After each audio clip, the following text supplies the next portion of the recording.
Hi, everyone. Thank you for joining us for Art Therapy Thursday. My name is Bo Krasminski. I'm with the Art Therapy Studio. And I'm Amber Bills. I'm the marketing assistant at the Lupus Foundation of America Greater Ohio chapter. And we are here because Amber has decided to join us for an art therapy task. So this is something that you can do at home. And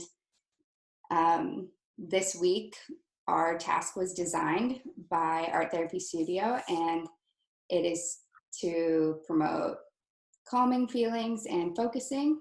It is inspired by the artist Gerhard Richter. He is a German artist. He's a painter, and his paintings were often finalized by he would use a squeegee or like a straight edge, and that's what we're going to do today. We're going to use paint, and then we're going to apply the paint using cardboard. You can use a squeegee if you want.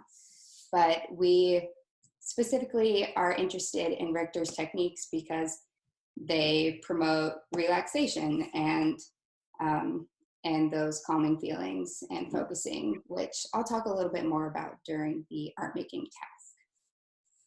Cool. All right, Amber, you ready? I'm ready. So the materials that we need for this task are paper and newspaper that you can use as a drop cloth, some paint. I just use this like acrylic paint, but you can use whatever you have. I have a few colors, and I put all of the colors that I want on this piece of cardboard that I'm using as a palette. You can use paper plate, really anything that you don't mind putting paint on. And then you'll use a palette knife or a butter knife, anything that you can scoop up the paint and apply to your squeegee or your piece of cardboard. I'm using a piece of cardboard, and Amber's using a piece of cardboard, right? Yep. All right. So I'm standing. Amber, are you standing or sitting? I'm sitting. Okay. So basically, I mean, because this is for the purpose of relaxing, I mean, you know your body better than anyone, so you should do what's comfortable for you. If partway through the task you realize that you're uncomfortable, then switch it up. But I'm standing right now, and just pay attention to your body. That's something that I'm going to recommend throughout the task, to pay attention to your breathing and just how you're experiencing things physically. Cool. So Amber, if something comes up, switch it up. Do it work. Cool. So for the art task, you'll lay down your newspaper and have your paper on top and all of your supplies ready. Are you good to go? I'm ready. All right, so you will, with the paint on your palette, do you have the paint on your palette already? Yes, I do. Okay, cool. So you will take your piece of cardboard and hold it in your non-dominant hand. And then with your knife, you will, in your other hand, you will scoop your paint up, and then you will just put it on the edge of your cardboard like this.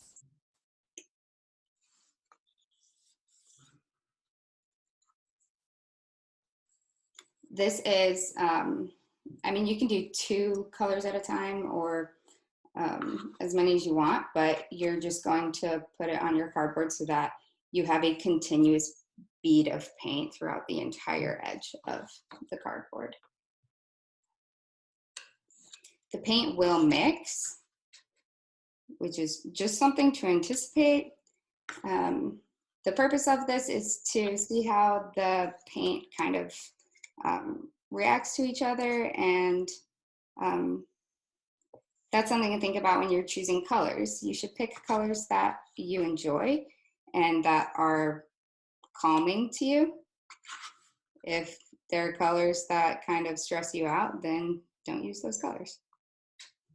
Now you'll just kind of take the cardboard, place it in your dominant hand, and then hold the edge of your paper down with your other hand. And then you will start on one side of the paper and drag the paint-loaded cardboard across the paper slowly and steadily. The slower you do it, the more straight your lines will be. The more that you pass the cardboard across, the more the colors will mix. You'll want to pay attention to your breathing while you're doing this.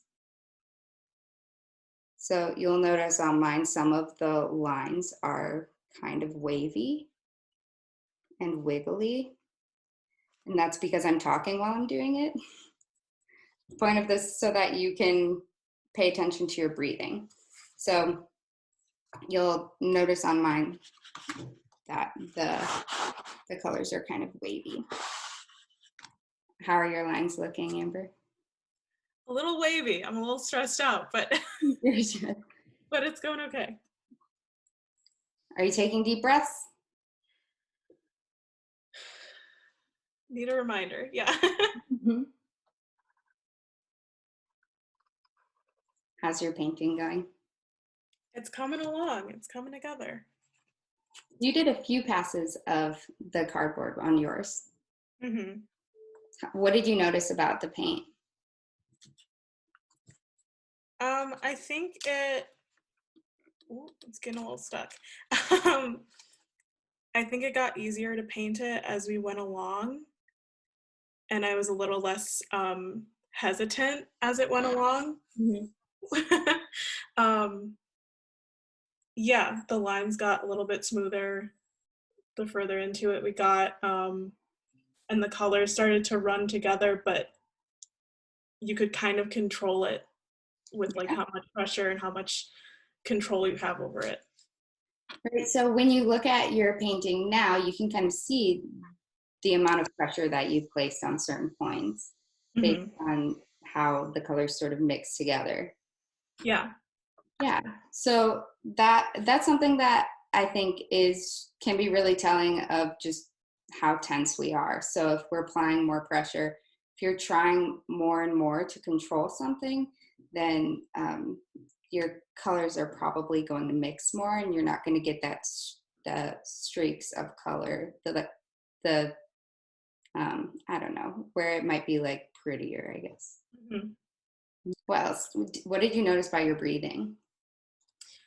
I think the action of moving the cardboard across the paper, the more you do it, the more you get into a breathing rhythm of like just slowing down and paying attention to what you're doing, and not so much of like whatever's going through your head. Yeah, I noticed. I was looking at Gerhard Richter as he was painting. I just watched some videos, and he paints on a really large scale. And so he's using his entire body to move these squeegees or this straight edge across his painting. And so working on a larger scale might allow you to be able to like take like longer breaths or deeper breaths. And that's just something to think about. I mean, if you do this again, or if you're doing it for the first time, you can work on a large scale, because doing it on a small scale can be a little bit harder to notice the change in your breathing. Mm-hmm. I also recommend it for anyone experiencing chronic pain, just to be able to touch back in with yourself and to be mindful of the things that you're experiencing in your body. Awesome. Cool. Thank you so much for joining me, Amber. And I really appreciate the time that you've taken to do this and your support of Art Therapy Studio. Thank you so much. We really appreciate being on here. We love all the work that you guys do. Thank you. Do you want to give your plug for the Lupus Foundation? Oh, sure. So on May 16th, we're going to be having a digital lupus summit. We're going to have doctors from Northeast Ohio coming in and having a digital platform to talk about all things lupus. So if you're newly diagnosed or have had it for a while, I think it's great for everybody. We also have a lupus and coronavirus page on our website. Go to lupusgreaterohio.org, and we have all you need to know about lupus and coronavirus and how it has impacted the lupus community. Awesome. Thank you so much. We'll include that a link to those things on this post. All right. Thank you so much. Thank you, Amber. Have a lovely day. Thanks. You too. Bye.